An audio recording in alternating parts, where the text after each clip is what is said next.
Project Hail Mary.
Hi everyone, this is dashboard review. मैं हूं अनुज और आज मैं रिव्यू कर रहा हूं प्रोजेक्ट हेल मैरी। एक स्पेसशिप जो अर्थ से 11 लाइट ईयर्स दूर है, उसमें एक मॉलिक्यूलर बायोलॉजी का प्रोफेसर, एक साइंटिस्ट जिसका नाम है डॉक्टर ग्रेस, वो एक इंड्यूस्ड कोमा से जागता है और उसको पता लगता है कि उसके जो साथी थे वो मर चुके हैं। शायद वो कोमा में थे, शायद वो कोमा से उठे ही नहीं। इस कोमा से बाहर आने के बाद उसे याद आता है कि नासा ने उसे अप्रोच किया था एक रिसर्च के लिए, और वो जो रिसर्च प्रोजेक्ट था वो इसलिए था कि अर्थ को और सन को बचाया जा सके। इस साईफाई मूवी में ये बताया गया है कि एस्ट्रोफेजिस नाम का कोई सब्सटेंस है जो बैक्टीरिया की तरह फैलता है, और फैलते हुए मल्टीप्लाई होते हुए ये सूरज की गर्मी कम कर रहा है। तो अगर सूरज की गर्मी कम होगी तो अर्थ की लाइफ कम हो जाएगी, अर्थ पे शायद आइस एज आ जाएगी। तो हमारी अर्थ, सन और गैलेक्सी को बचाने का ये लोग अटेम्प्ट करते हैं। पर जब डॉक्टर ग्रेस ये सब फिगर आउट करने में लगा हुआ है तो उसको एक एलियन मिलता है, और उसे पता लगता है कि ये एलियन भी उसी रिसर्च में लगा हुआ है। वो भी यही सोच रहा है कि कैसे उसकी गैलेक्सी को बचाया जाए। And this new alien is the cute part. Doctor grace इस एलियन को रॉकी नाम दे देता है क्योंकि वो रॉक्स की तरह दिखता है। अगर आप मूवी का ट्रेलर देखोगे तो आपको रॉकी दिख जाएगा। इस फिल्म की आगे की कहानी इसी बारे में है कि ये दोनों मिलके एस्ट्रोफेजिस का कोई सोल्यूशन ढूंढ पाएंगे या नहीं, अपनी अर्थ को, अपनी गैलेक्सी को बचा पाएंगे या नहीं। वैसे तो ये साईफाई है, लेकिन इसको समझने के लिए बहुत ज़्यादा नर्ड वाला दिमाग की ज़रूरत नहीं है, क्योंकि ये मूवी IQ से ज़्यादा EQ पे ध्यान देती है, इमोशनल कोशेंट। ये मूवी सेम नाम के एक नॉवल पे बेस्ड है। मूवी की थीम साइंस फिक्शन होते हुए भी ये काफ़ी कॉमेडी एक्सप्लोर करती है। काफ़ी अच्छे सीन्स हैं इसमें। मेन एक्टर्स हैं रायन गॉसलिंग, सारा ह्यूलर।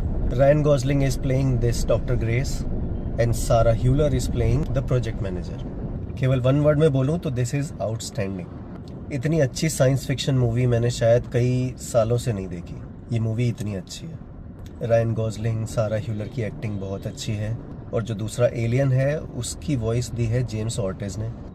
मूवी का डायरेक्शन बहुत अच्छा है, सिनेमेटोग्राफी बहुत अच्छी है, और जैसा कि मैं इंस्टाग्राम पे और यूट्यूब पे देख रहा हूँ, इसके बारे में पढ़ रहा हूँ, इस मूवी में विदाउट ग्रीन स्क्रीन सब कुछ शूट किया है in a studio, better lighting conditions, अलग अलग लाइटिंग इफेक्ट्स वगैरह देके। एक स्पेस मूवी को सेट्स पे शूट करना और इतने अच्छे इफेक्ट्स देना, ये इजी काम नहीं होता। शुरुआत में ऐसी भी खबरें आई थी कि धुरंधर 2 की वजह से इसको IMAX स्क्रीन्स नहीं मिल रही हैं, लेकिन वो मैटर अब सॉल्व हो गया है। और ये मैं रिव्यू के बीच में इसलिए बोल रहा हूँ क्योंकि ये मूवी डिजर्व करती है बहुत अच्छी स्क्रीन, बड़ी screen, IMAX screen, HDR screen, and that is the only place you should watch this. ये मूवी तुम्हारे घर के लिए नहीं है, this is purely theatre watch.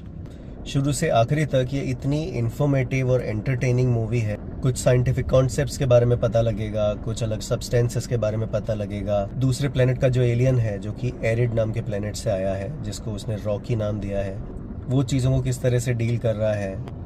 एक सीन में ये भी एस्टेब्लिश होता है कि एक ह्यूमन किसी दूसरे एलियन के साथ किस तरह से बात करेगा, कैसे वो उसकी वॉइस को सिंथेसाइज करेगा, कैसे वो उसके एक्शंस को वर्ड्स में कन्वर्ट करेगा। अब पता नहीं ये सब जो टेक्नोलॉजीज़ हैं ये कितनी एफिशिएंट हैं, किस तरह से काम करती हैं, बट जिस तरह से इन लोगों ने इस मूवी में डाला है एक इमोशनल एंगल बनाने के लिए बिटवीन रॉकी एंड ग्रेस, वो बहुत अच्छा है। Where most of the film makers are busy making macho movies, ये मूवी उस तरह की है जो इमोशंस को, ह्यूमन एंगल्स को, सर्वाइवल को एक्सप्लोर करती है, दो अलग तरह के लोगों के बीच में बॉन्डिंग को एक्सप्लोर करती है, and that's where it wins. बहुत सारी बातें ना बताते हुए, बहुत सारी डिटेल्स में ना जाते हुए, without giving you any spoilers, I am just requesting you to go to the very good theatre screen, preferably IMAX और अ बिग स्क्रीन और an HDR screen, and watch it in theatres. मैंने जो इस review के start में कुछ clips लगाई थी, एक बार उनको देखो, भले स्लो मोशन पे करके देखो, just watch them and understand कि इस तरह का सिनेमा एक्सपीरियंस तुम मिस करना चाहोगे। This is something that is made for theatres, nowhere else. अधिकतर थिएटर्स में जो नॉर्मल स्क्रीन्स होती हैं वो भी इसके कंटेंट के साथ जस्टिस नहीं कर सकती। तो just choose a very good cinema in your city, go watch this movie, enjoy. This is such a great experience, you don't want to miss it. Project Hail Mary is one of the best movies of this year and I think in last 5 years.